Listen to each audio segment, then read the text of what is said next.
I will get started in the meantime on presenting our next portion of the agenda, just to make up time a little bit. We will have next our keynote presentation, Opportunities in Mexico, the AI Ecosystem and Industry in Action. We will have two presenters with us for this portion of the activity. José Gómez, who is Spoonity's co-founder, whose initial impact contributed to the launch of their first major client, the creation of their first development team, and the introduction of agile processes. Later, he transitioned into sales role before expanding the company internationally. He also participated proactively in implementing machine learning to the Spoonity platform. He currently leads the growth team, where he has spearheaded Spoonity's growth to over 10 countries and growing throughout Latin America and beyond, including Mexico. As a leader, he excels in building teams and delivering products. He mentors and inspires team members to reach their full potential. Outside work, Jose is a devoted husband and father of two wonderful children. Once a competitive tennis player, he has recently developed a taste for cross-country skiing. And then I will also just quickly also introduce Claudia del Pozo. Claudia del Pozo is the founder and director of the EON Institute, a woman-led Mexican think tank that seeks to future-proof society in light of today's rapid technological changes. She acts as a senior consultant for C-Minds, a member of the expert board of the National AI Alliance, and a member of the United Kingdom's Emerging Technologies Advisory Council in Mexico. She is currently coordinating a digital skills training for the Chamber of Representatives and is leading a collaborative project to produce recommendations in the digital sphere. She received a special jury recognition from the Women in AI Awards in 2022 for her central role in the Mexican AI ecosystem and has a TED Talk. Her work in AI and other emerging tech from EON Institute has been shared in international local programs, forums, and magazines such as Bloomberg Businessweek, Forbes, MIT Sloan Business Review, to mention a few, as well as the Mexican Senate and Chamber of Representatives. Please welcome Claudia and Jose to the stage.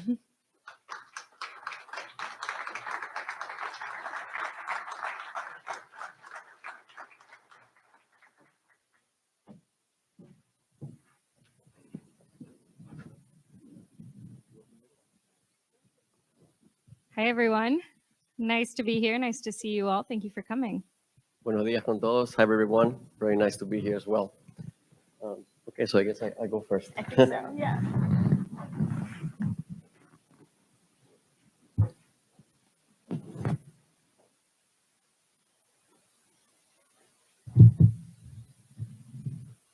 Can I switch?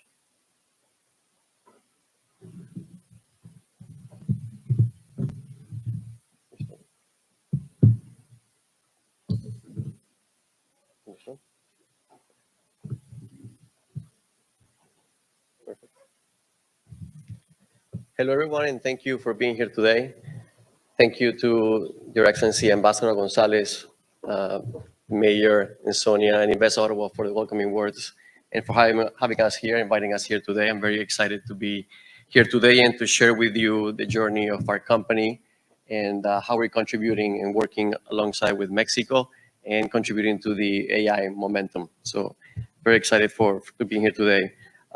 Just to tell you a bit of story, we are a local company. We actually started here in Ottawa 10 years ago in this, not the same building, but in the facilities of Invest Ottawa.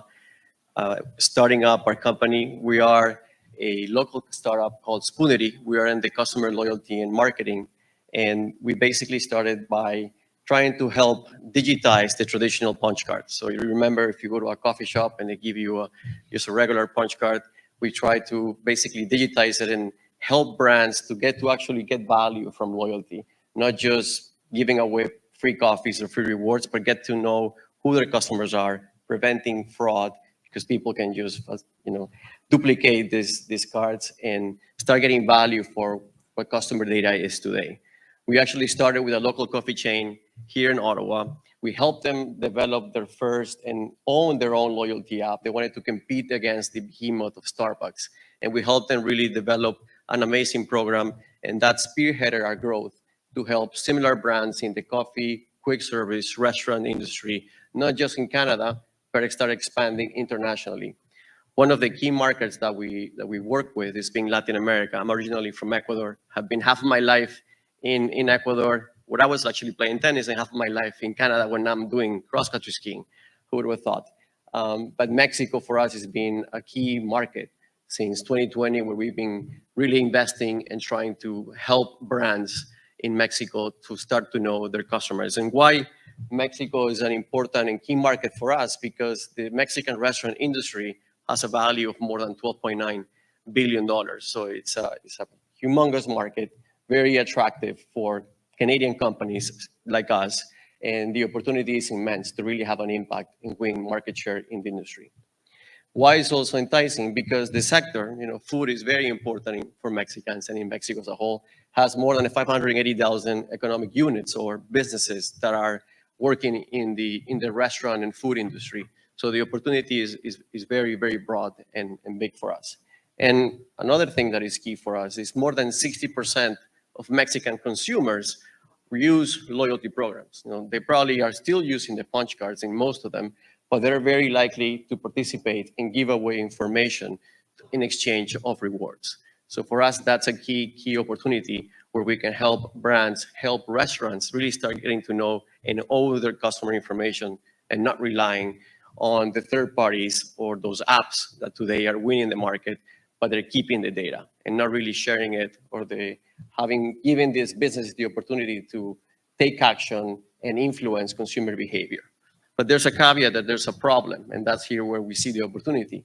The problem is that there's a lack of time and resources on these brands that start to own their customer information and leverage the data and what to do with it. So there's a lot of companies like the Alseas or the McDonald's or the Starbucks that they have the capacity, they have the resources to really investigate and look into the information, influence behavior.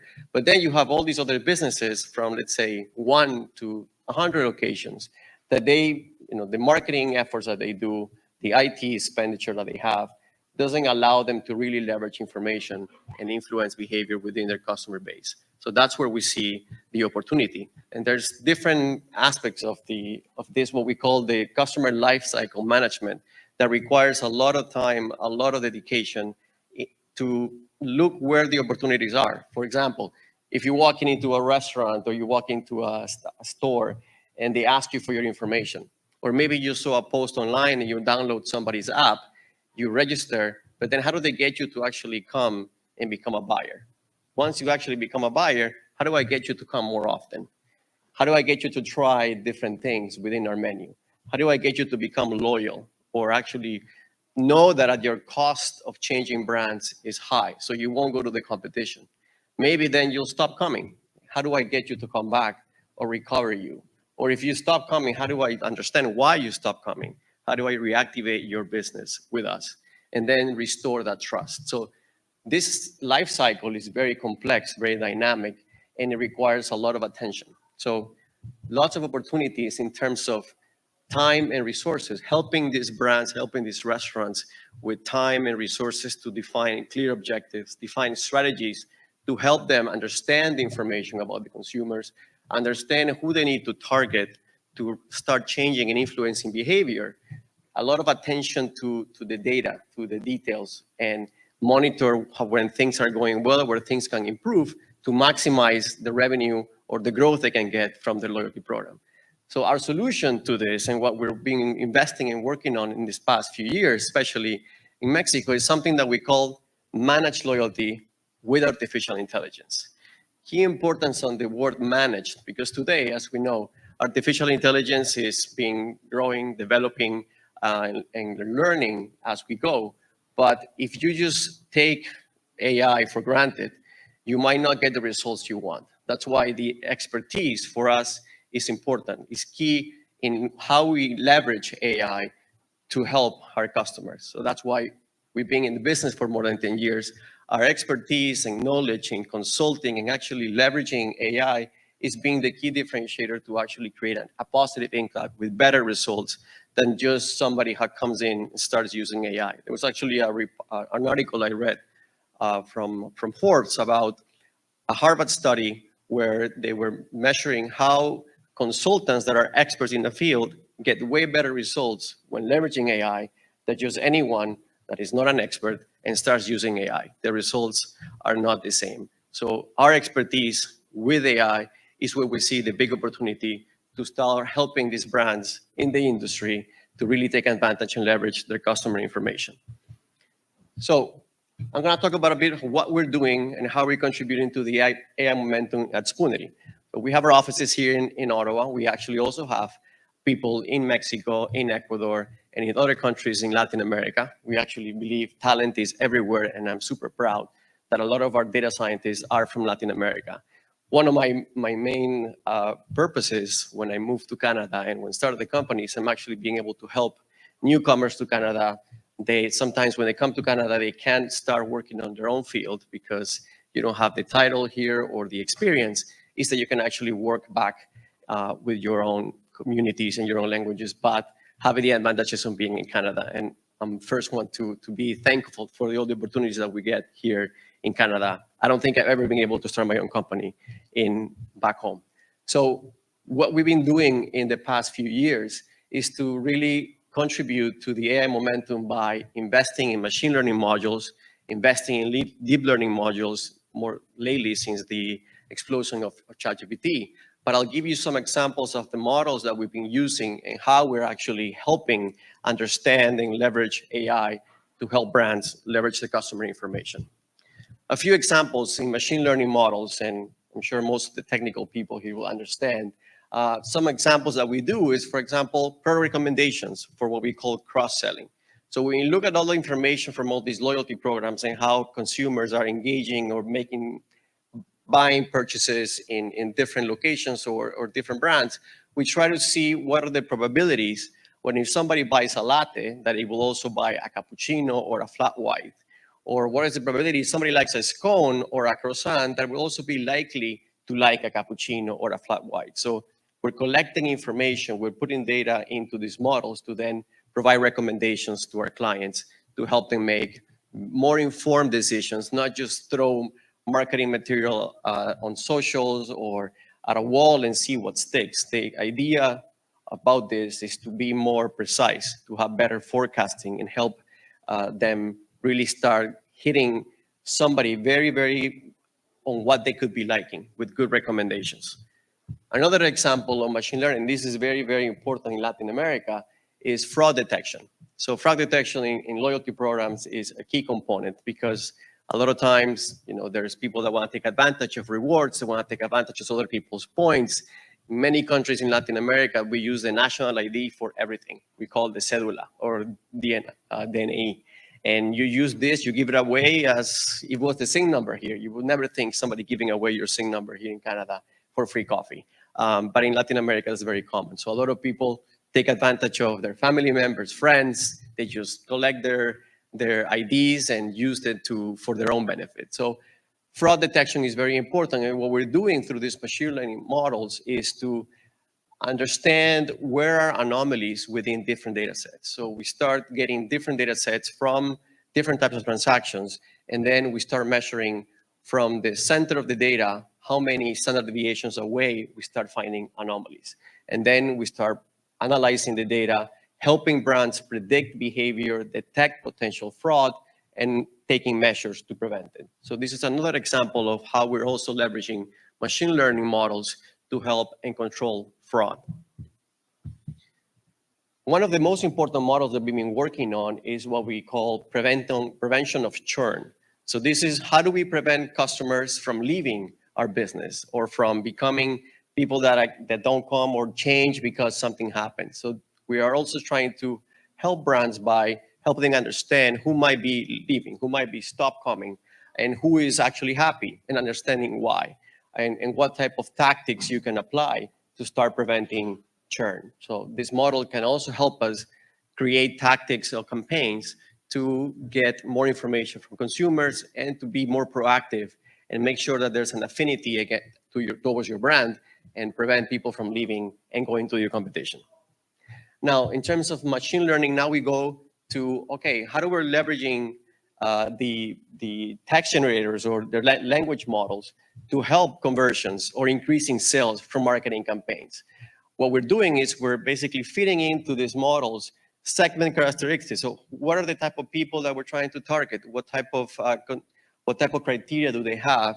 And the expertise come here into play, where we're putting the context of how previous campaigns have behaved, how the results were, what type of tactics work, and the model is then outputting dynamic options for type of promotions, type of gamification, type of challenges that then we can apply and suggest towards our clients.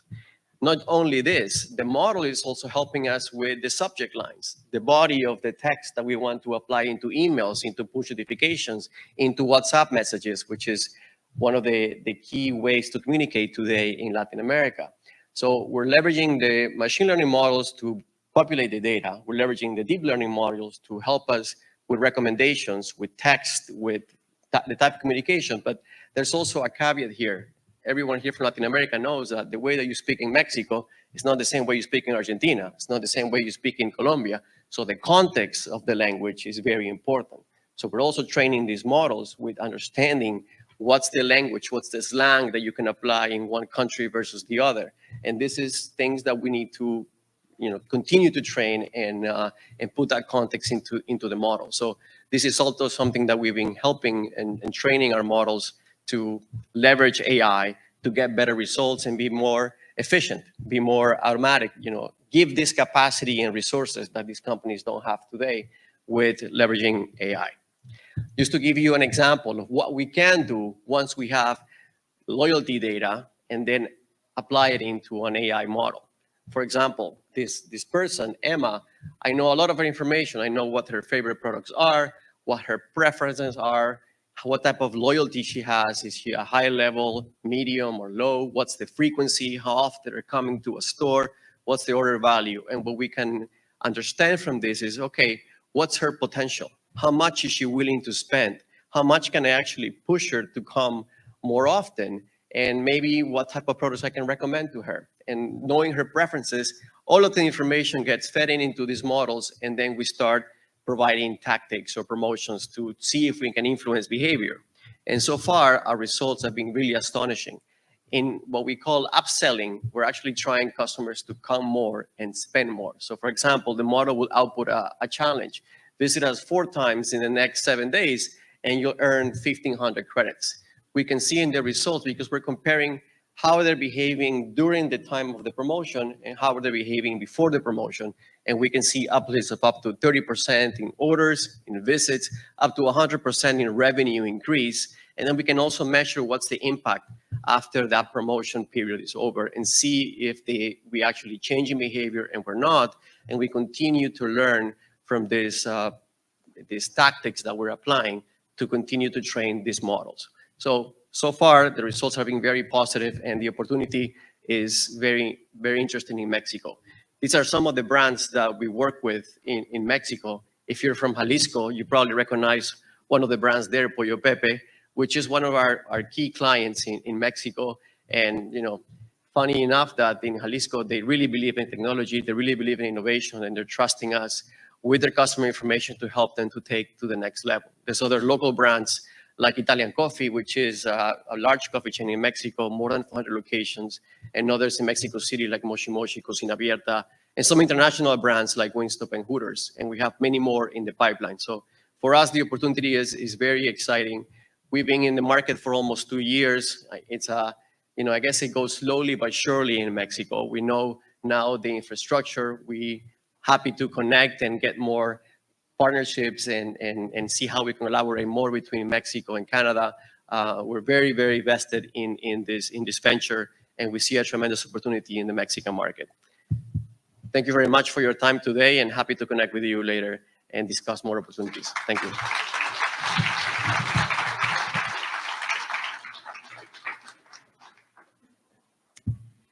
We will now invite Claudia to come up, and then just after, we will only take 2 questions. So I don't know how we'll pick those, but think of them, and they better be good. And just a reminder to speakers that we won't have any water or refreshments up here, but you are available to go get them at the back table before you come up. So Claudia, please. Hi, everyone. Thank you so much. I'm so excited to be here. Hola a todos. ¿Cómo están? Qué emoción estar aquí. My name is Claudia del Pozo. I'm the founder and CEO of Eon Institute, and I'm here to talk to you about the Mexican AI ecosystem so you can have a bit of a context as we move into more exciting use cases, which I had an absolute VIP seat to. That was very exciting. Thank you so much. And yeah, to give kind of the context for the day. So I work, like I mentioned, at a think tank. We focus more on the creation of public policy via research. We're also kind of in this exciting position to be a neutral actor where we can gather all other actors to create common visions, strategies, agendas, and we'll also have from time to time a pilot project to see, what is the best way to do AI responsibly. And the idea behind Eon Institute, like you kindly mentioned, is to future-proof society. So how can we really make the most of these new technologies and not stay behind and suffer the consequences? How can governments, companies, universities, everyone, how can everyone prepare for this future and make sure we are riding the wave and not kind of drowning under it? So there we go. Perfect. So a bit of data before we move on to the policy landscape. Mexico is one of the top 5 AI adopters in Latin America. According to Forbes, it's number 5, with Colombia, Peru, Argentina, and Brazil kind of fighting above there for the 3rd spot. And then we have Chile. In terms of AI adoption in Mexico, the pandemic, silver lining, led to a 40% acceleration rate of AI adoption. So we're slowly moving to a more, let's say, digitized and extreme digitized market with artificial intelligence. Now, what does that mean? And I think this will be surprising to no one because I think this is kind of what it looks like all over the place. Where is AI being used? It's mostly being used in process automation. Let me check the time so I don't speak for too much. I still have like 10. I'll try to go fast. Okay, ish. Okay, alrighty. Let's not start late. Okay, so process automation, data analysis, customer service, marketing, and advertising. That is a surprise to no one. What I do want to do is I don't want to leave you just with that. I want to talk about other exciting use cases that are happening in Mexico and giving my focus, the ones I know of are the ones that have social impact. And honestly, those are the ones that excite me most. So I want to share with you this one I'm an absolute fan of. This is founded by, I think, 3 or 4 women, quite young women. It's called Violeta. And the idea that they started with, it started during the pandemic. And the question was, how can we reduce gender-based violence with anything? And then they said, okay, how can AI come into play? And as you know, gender-based violence rose drastically during the pandemic. So this was a very interesting, immediate response. So what they created is a chatbot that anyone can download on their phone. It works on WhatsApp, on Facebook, and it's created with psychologists and all kind of ists that I don't know the names of. You'd have to ask the team at Violeta to help you identify maybe what's going on in your relationships. It's kind of opened to not be focused only on women and not only on gender-based violence, but any kind of like emotional violence you can be suffering. And it'll help you name things, and it'll also connect you to professionals if you request it, or if you need more than the system, even if the system might say, hey, this sounds like you need to talk to someone right now. So I think this is an amazing application, and that's made in Mexico. So very proud to present that today. Another one that's amazing is OS City. So Violeta is relatively newer. They've already won loads of prizes. So has OS City. OS City is specifically from Jalisco. I mentioned this earlier, but for those of you who didn't hear me, Jalisco, when you think of that state of Mexico, it's kind of like the future. Everyone's like, okay, what are they doing in Jalisco? So it's great that we have the Secretary of Innovation here with us. I'm sure he'll tell you more about that. OS City is an amazing application service that uses, honestly, it uses Web3, it uses blockchain, it uses AI, it uses every kind of exciting buzzword in technology to improve government service provision.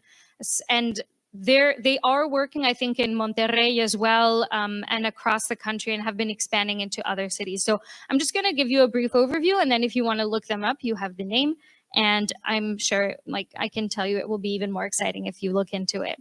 Now ports, we have different programs. So some of these I know from our programs have been transforming the supply chain in emerging markets, trying to use AI to improve freight time prediction. I'm missing the key word, but I'm sure it'll come back to me.